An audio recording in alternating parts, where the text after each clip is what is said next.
Nestled high in the eastern Andes of Colombia lies a mysterious, perfectly circular lake, Lake Guatavita.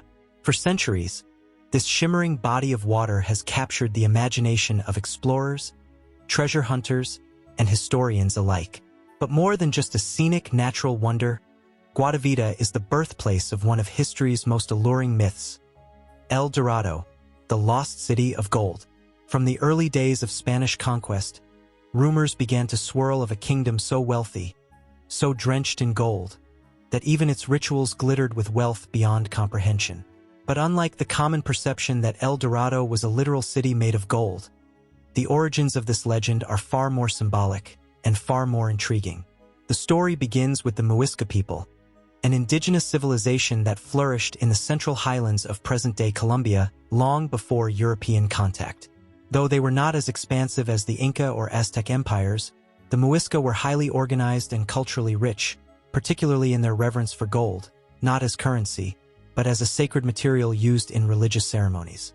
The most sacred of those rituals took place right in the heart of Lake Guatavita. According to legend, whenever a new ruler was crowned, the Zipa, as the Muisca called him, he would participate in a breathtaking rite to honor the gods. On the day of the ritual, the Zipa would be stripped of his royal garments and covered in a sticky natural resin. Then, fine gold dust would be blown across his body until he shimmered like a living statue. Accompanied by priests, musicians, and nobles, he would board a large raft, heavily laden with offerings of gold and precious emeralds. As the crowd looked on from the shore, the raft would drift slowly toward the center of the lake. Once at its deepest point, the Zipa would leap into the water, washing off the gold dust as a symbolic offering to the deities believed to live in the lake's depths. Simultaneously, priests would toss the golden artifacts into the water, gifts to the gods in return for divine favor. It was this ceremony that the Spanish conquistadors witnessed in the 16th century.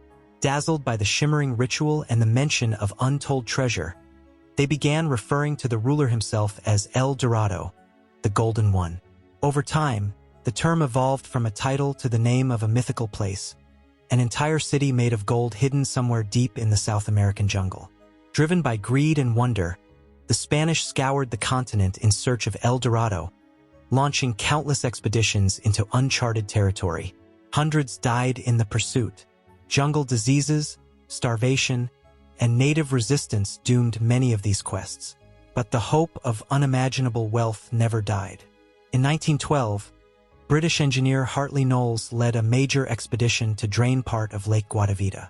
Using primitive dredging equipment, his team retrieved a cache of gold artifacts valued at around $20,000, a small fortune at the time. But Knowles believed the real treasure lay beneath the hardened sediment at the lake's bottom, inaccessible with the tools of the era. This only fueled speculation. What if the Muisca rituals were more than symbolic? What if, over centuries, the lake had become a golden graveyard, holding countless offerings? Or more intriguingly, what if something truly otherworldly resided below? Ancient astronaut theorists have proposed a daring idea, that the god worshipped by the Muisca wasn't a deity at all, but an extraterrestrial being. Could the lake have been a sacred site not just for ceremonies, but for contact? The idea may sound outlandish, but when you consider the precision of the ritual, the symbolic use of gold, and the enduring power of the myth, it's not so easily dismissed. Could the legends surrounding Lake Guatavita be based on real events, misinterpreted through the lens of ancient belief?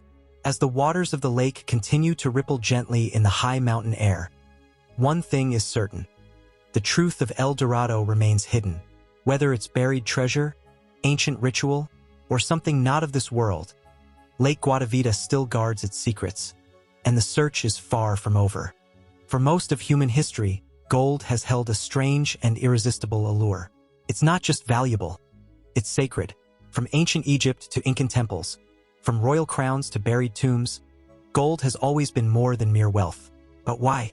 Why has this single metal been so important across time, culture, and geography? According to ancient astronaut theorists, the obsession with gold may not be uniquely human at all. Instead, they suggest gold was the original reason extraterrestrials came to Earth. The theory proposes that advanced alien civilizations visited our planet in antiquity, not to study us, but to mine our resources. And the most important resource of all? Gold. One of the first researchers to popularize this idea was Zecharia Sitchin, who studied ancient Sumerian texts and believed they told the story of a race of extraterrestrials called the Anunnaki. According to Sitchin, the Anunnaki came to Earth from a distant planet, possibly Nibiru, because their homeworld was in environmental crisis. To survive, they needed gold not as currency, but as a technological solution. Gold, he argued, could be used to suspend particles in their atmosphere, essentially repairing it from cosmic radiation. As wild as it sounds, the idea isn't entirely disconnected from real science. Gold is an inert element. It doesn't tarnish or corrode, making it ideal for long-term applications. It's also one of the best conductors of electricity, essential for any kind of high-tech equipment. And most importantly for space exploration, gold is an excellent reflector of infrared radiation. It's already used in modern spacecraft, satellites, and even astronaut visors to deflect harmful solar rays. This raises a compelling question. If human scientists have only recently begun using gold for high-tech space missions, could an ancient and far more advanced alien species have recognized its value long before us? If so, Earth would have been the perfect target, rich in gold deposits and populated by primitive humans who wouldn't understand what was happening. And here's where things get even more intriguing. Legends from South America, like those of El Dorado, involve gold being offered to gods, beings from the sky who lived in sacred lakes or descended from the heavens in flaming chariots. To ancient astronaut theorists, these stories don't sound like myths. They sound like eyewitness accounts, misunderstood by civilizations that had no words for spaceship or technology. The Muisca's ritual at Lake Guatavita, where the golden ruler made offerings into the depths, could have been a kind of trade or tribute to beings who demanded gold in exchange for knowledge, protection, or perhaps even manipulation. The god said to reside at the bottom of the lake might have been an alien presence using the lake as a base, portal, or observation point. It wasn't just the Muisca. Similar gold worship rituals were carried out by the Incas, the Mayans, and even ancient African tribes. Across continents, ancient people were burying, melting, offering, and worshipping gold as if they were under the guidance or fear of something greater. What if these civilizations were following instructions passed down from visitors who came from the stars? Could the story of El Dorado, then, be more than a failed dream of greedy conquistadors? Could it be the fragmented memory of an interaction with beings far more advanced than us? If alien civilizations really did mine Earth for gold, they may have also left clues, artifacts, and structures behind, some of which are still being discovered today. From golden aircraft-shaped relics to advanced astronomical knowledge encoded in temples, the fingerprints of this ancient exchange may still be visible. So when we speak of El Dorado and its treasures, we may not just be talking about missing wealth. We may be talking about something far older and far stranger, a forgotten alliance between humans and beings from the stars, bound together by the power of gold. And the legend, like the metal itself, refuses to fade. While the legend of El Dorado consumed the ambitions of many explorers, it was far from the only tale of a lost golden empire. In fact, south of Colombia, deep in the rugged terrain and dense rainforest of Peru, another story began to take hold, one that would drive men into the wild for centuries. This legend spoke of a hidden city called Paititi, often overshadowed by El Dorado. The story of Paititi tells of a vast and powerful kingdom filled with unimaginable riches, buried somewhere in the uncharted Amazon basin. The city was said to be the last refuge of the Inca elite, a sanctuary where their priests, warriors, and royal bloodline fled during the Spanish conquest, taking with them the Inca Empire's greatest treasures. But here's where it gets even more fascinating. Paititi is more than just a legend passed down in whispers. It appears in multiple historical sources, including 17th-century documents written by Jesuit missionaries. These missionaries recorded stories told to them by native tribes, of a city hidden beyond the mountains, accessible only to the worthy, surrounded by death traps, dense jungle, and sacred guardians. Some chroniclers even claimed to see maps, drawn by indigenous elders, that showed a great city hidden far to the east of Cusco, the Inca capital. Unlike El Dorado, which became more of a metaphor over time, Paititi was treated as a real place by serious explorers. Modern archaeologists, adventurers, and even the Peruvian military have mounted expeditions into the Madre de Dios region and Manu National Park, where they believe the city might lie. These are some of the most remote and untouched environments on Earth, with thick vegetation, uncharted valleys, and mountain ranges so difficult to navigate that satellite imaging is often unreliable. But perhaps what's most compelling about Paititi is how easily its story blurs the line between history and legend, between natural and supernatural. In some native traditions, Paititi isn't just a city. It's described as a place where the gods walk freely, where the sky meets the earth, and where gold flows not as currency, but as life force. In other words, Paititi may not be a city in the traditional sense, but a spiritual or even otherworldly realm tied to cosmic beings. That's where ancient astronaut theorists enter the conversation. They suggest that Paititi, like El Dorado, may have been a contact zone, a hidden base or outpost where extraterrestrial beings interacted with or even ruled over early human civilizations. The jungle, they argue, isn't just concealing ruins. It might be hiding advanced technology, ancient landing sites, or structures that defy what the native people could have built with the tools of the time. It's worth noting that many regions where Paititi is believed to lie are known for strange electromagnetic anomalies, disappearances, and even reported sightings of unexplained aerial objects. Locals often refuse to go near these areas, claiming that they are cursed, guarded, or protected by non-human forces. Even more intriguing, the stories of Paititi and El Dorado are often confused or merged. Some believe they were the same place described differently by separate cultures. Others think they were part of a larger network of sacred cities, all connected by trade, ritual, or something more mysterious.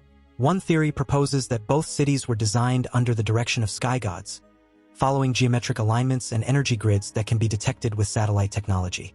These patterns resemble ley lines, which some believe are used to channel or store energy, another potential marker of advanced knowledge. So far, no definitive evidence of Paititi has been found. But that hasn't stopped the search.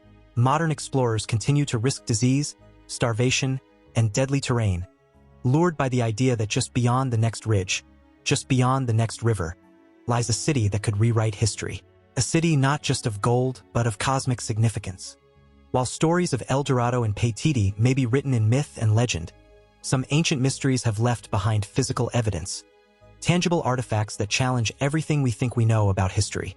One such mystery lies in the heart of Colombia, along the winding banks of the Magdalena River, where a discovery was made that continues to baffle scientists, archaeologists, and aviation experts to this day. In the early 20th century, grave robbers and local treasure hunters began unearthing tombs belonging to a pre-Columbian civilization known as the Tolima. Among the traditional burial items, gold necklaces, ceremonial masks, and animal-shaped ornaments, was a strange collection of miniature figurines, each just 2 to 3 inches long. At first glance, many of these tiny gold objects resembled birds, insects, or fish, but as researchers examined them more closely, they noticed something incredibly odd. About a dozen of these figurines bore no resemblance to any known creature on Earth.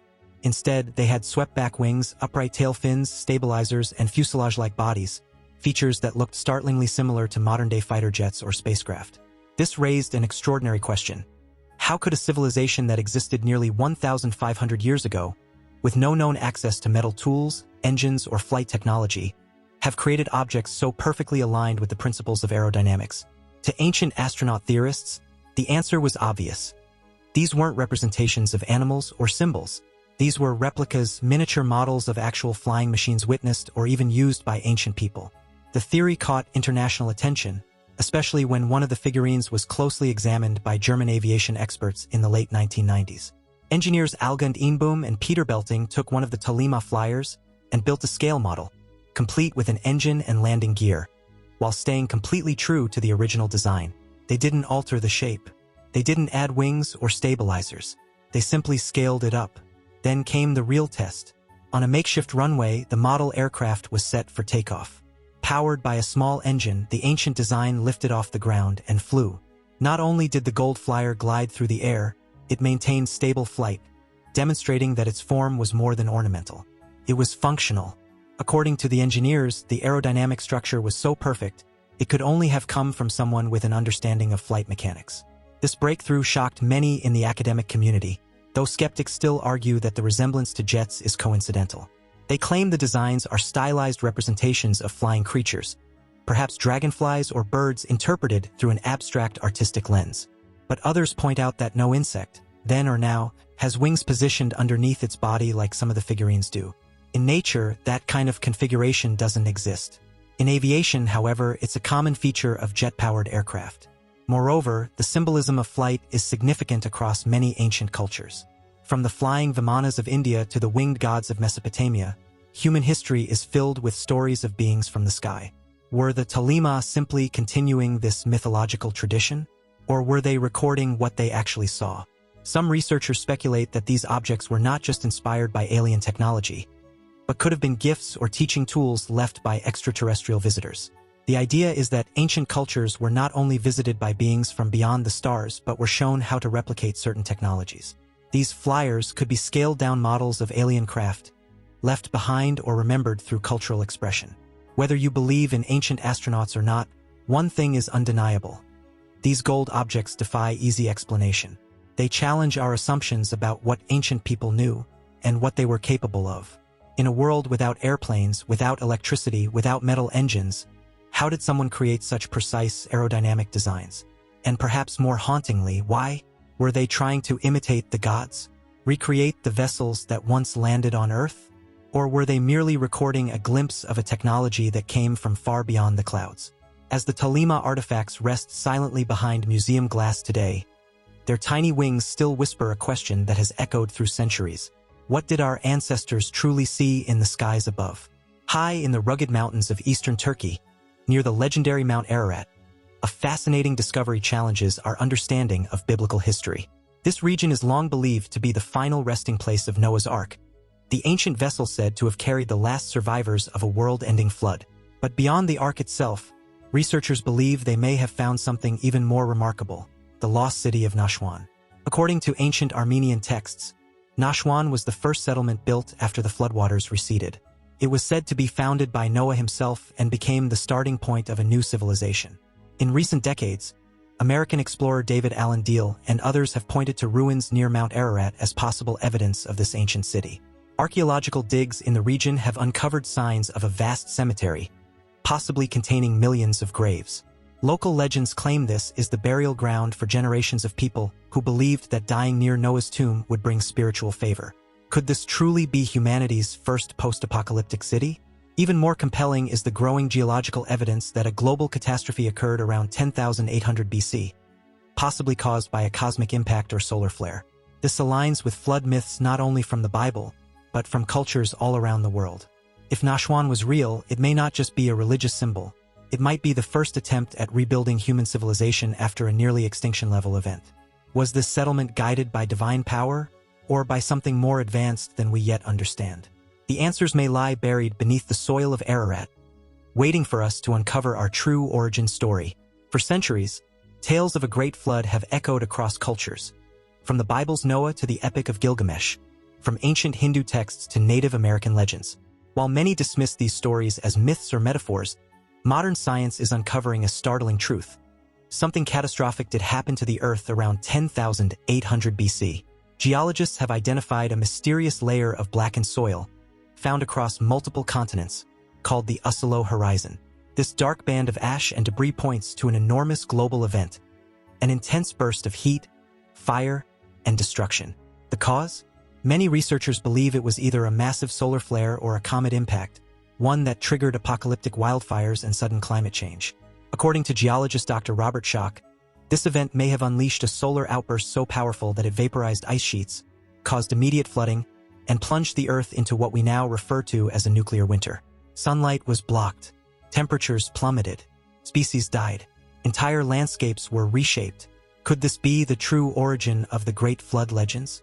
What's even more mysterious is how synchronized these myths are across distant civilizations, most of whom had no contact with one another. From South America to Mesopotamia, the message is the same: the world was destroyed and then reborn. Ancient astronaut theorists suggest that this may not have been a natural disaster alone, but possibly a celestial intervention, a reset button, either caused or predicted by otherworldly beings monitoring Earth. The flood may have wiped the slate clean, but it didn't erase the clues. They're still buried in ancient ruins, under layers of ash, waiting to be fully understood. In the remote waters off the eastern coast of Pohnpei, a small island in Micronesia, lies one of the most mysterious archaeological sites in the world, Nan Madol. Often referred to as the Venice of the Pacific, this lost city isn't built on land. It's constructed entirely atop a coral reef. Spread across more than 200 acres, Nan Madol consists of 92 man-made islets, each carefully crafted from massive black basalt stones, some weighing up to 50 tons. These megalithic blocks were stacked to form walls towering up to 25 feet high. Even more astonishing, these structures were built sometime around the 13th century, without cranes, steel tools, or any known advanced machinery. How did an island civilization, with a population of barely 25,000, manage such an enormous engineering feat?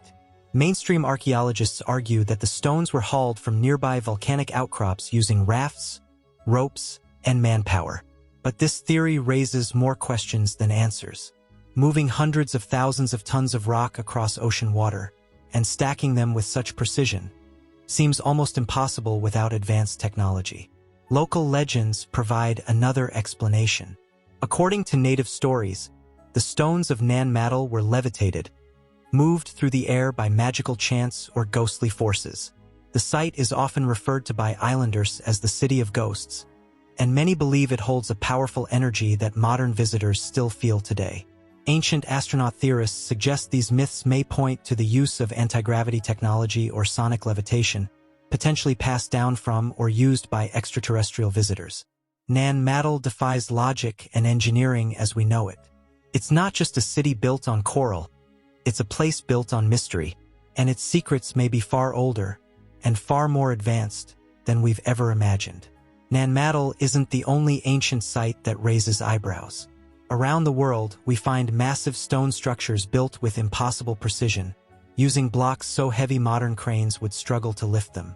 So how did ancient civilizations, without industrial machinery, move and place these colossal stones? Some researchers believe the answer lies not in muscle, but in frequency. A growing theory suggests that ancient people may have used sound-based technology, something we now call acoustic levitation. According to this idea, sound waves, when directed at just the right frequency, can reduce or even neutralize the effects of gravity. This isn't purely science fiction. Modern experiments have shown that sound can lift small objects. Now imagine if an ancient civilization had mastered this on a much larger scale. Legends from various cultures mention builders using chants, instruments, or vibration to lift heavy stones. In the case of Nan Madol, locals say the basalt blocks were flown through the air by priests using sacred incantations. In Tibet, monks have stories of raising stones with horns and synchronized sound. Even in Egypt, whispers of sonic construction methods surround the Great Pyramids. If these accounts are true, it suggests the ancients may have understood vibrational physics far beyond our current comprehension, or that they were taught these methods by beings with superior knowledge. Ancient astronaut theorists believe this technology could have been gifted or observed by extraterrestrial visitors. Perhaps what we now view as mythology is simply ancient memory of alien-assisted engineering. Mainstream science hasn't confirmed the feasibility of large-scale acoustic levitation, but the sheer number of similar legends across different continents hints at something we've yet to rediscover. Could sound really have been the tool that lifted empires? In 1990, scientists launched the Human Genome Project, a groundbreaking effort to decode the complete blueprint of human DNA. Over the next 13 years, researchers mapped more than 3 billion genetic letters, revealing the instruction manual behind everything from our eye color to our brain structure. But as scientists dug deeper, they began to uncover something puzzling. Sections of our DNA that seem oddly out of place, sequences that don't appear to have evolved through natural selection. Could these anomalies be the fingerprints of genetic tampering? Ancient astronaut theorists believe so. They suggest that thousands of years ago, extraterrestrial beings, specifically the Greys, known for their large heads and black, almond-shaped eyes, intervened in human evolution. According to this theory, early hominids were genetically modified to become Homo sapiens, resulting in a sudden leap in intelligence, language, and civilization. Supporters of this theory point out that the missing link in our evolutionary chain remains elusive. While we've uncovered fossils of our distant ancestors, the abrupt transformation into modern humans is still unexplained. Could this leap have been artificial? Some even believe the Greys created humans as a hybrid species, blending alien DNA with Earth-based life forms to serve as laborers, caretakers, or even to continue their own genetic lineage. The Greys, possibly a dying race, may have needed a compatible host species to preserve themselves. Others claim this experiment is ongoing. Modern alien abduction reports often describe strange medical procedures and references to human-alien hybrids. If true, it suggests that our genetic code is still being tuned or updated. Are we the result of natural evolution or an ancient extraterrestrial project? And if we were engineered, what were we designed to become? What if the beings we call Greys, those mysterious, emotionless figures with large heads and slender bodies, aren't just extraterrestrials? What if they're us from the future? This is the provocative idea posed by some theorists and futurists who believe that the evolution of Homo sapiens is slowly steering us in the direction of the Greys' appearance. And surprisingly, science might agree. Recent studies show that the human skull has been growing steadily over the past 150 years. Since the late 1800s, our skulls have gained about 8 millimeters in height, resulting in roughly 200 cubic centimeters of increased brain volume, the size of a tennis ball. At the same time, our jaws are shrinking, our teeth are smaller, and our facial bones more delicate. Why? Advancements in diet, technology, and reduced physical labor are reshaping our biology. But it goes further. As we rely more on technology, from speech-to-text to virtual reality, our need for muscular strength, even verbal communication, is diminishing. Future humans may become more cerebral, more digitally integrated, and possibly more genetically engineered. Enter the Greys. With oversized heads for larger brains, tiny bodies due to decreased physical activity, and lack of reproductive organs, perhaps replaced by cloning or hybrid reproduction, they represent a possible outcome of our own technological path. Some theorists even suggest that the Greys are time travelers, returning to observe or correct their genetic past. It's an unsettling thought, that the line between alien and human might not be a line at all, but a circle. Could we be staring into the future every time we see a Grey? And if so, what will it mean when we finally catch up to what we're destined to become? In the rolling fields of southern England, something strange has been happening for decades. Crop circles. At first dismissed as hoaxes or elaborate pranks, these geometric formations have become more complex, more intelligent, and, some believe, more purposeful. But none were as chilling or as specific as the formation that appeared in Winchester on August 15, 2002. This crop circle depicted the unmistakable face of a Grey alien. Next to it, a circular shape resembling a digital disc appeared, etched with what experts soon identified as binary code. When decoded, the message read, "Beware the bearers of false gifts and their broken promises. Much pain, but still time. There is good out there. We oppose deception. Conduit closing." To many, it sounded like a warning from somewhere else. This wasn't the first time such a message was received. 1 year earlier, in 2001, a crop formation appeared next to the Chilbolton Radio Observatory. The design was an uncanny mirror of the Arecibo message, a radio signal sent into space in 1974 by Carl Sagan and Frank Drake. But this reply showed key differences: altered DNA structure, a different solar system, and a humanoid figure with a larger head and smaller body, again, resembling a Grey. Then, in 2004, a mysterious stone was found near Roswell, bearing the same symbol as a 1996 crop formation in Chiseldon, England. Are these just coincidences? Or is someone or something trying to communicate with us? These crop circles may not be just artistic phenomena. They could be interstellar text messages encoded in geometry, designed for us to decode before it's too late. In the shadowy corners of the 20th century's most secretive societies, a disturbing theory began to emerge, one that ties occult rituals, rocket science, and UFO sightings together in ways few could have imagined. It begins with Aleister Crowley, the infamous British occultist known for his deep involvement in ceremonial magic. In 1918, during one of his most intense rituals, Crowley claimed to have contacted a non-human intelligence he called Lamb. The being he described, and even sketched, bore a striking resemblance to a Grey alien, bald, large-headed, with piercing black eyes. Crowley never spoke extensively about Lamb afterward, which some believe suggests he feared the consequences of what he had summoned. Fast forward to 1946, Pasadena, California. Rocket scientist Jack Parsons, one of the founders of Jet Propulsion Laboratories, JPL, and L. Ron Hubbard, the future founder of Scientology, began performing Crowley-inspired rituals called the Babylon Working. Their goal? To open a portal between dimensions and summon otherworldly entities. Just 1 year later, in 1947, the infamous Roswell UFO crash occurred. Coincidence? Some believe these rituals may have torn open a veil between our world and another, inviting something in.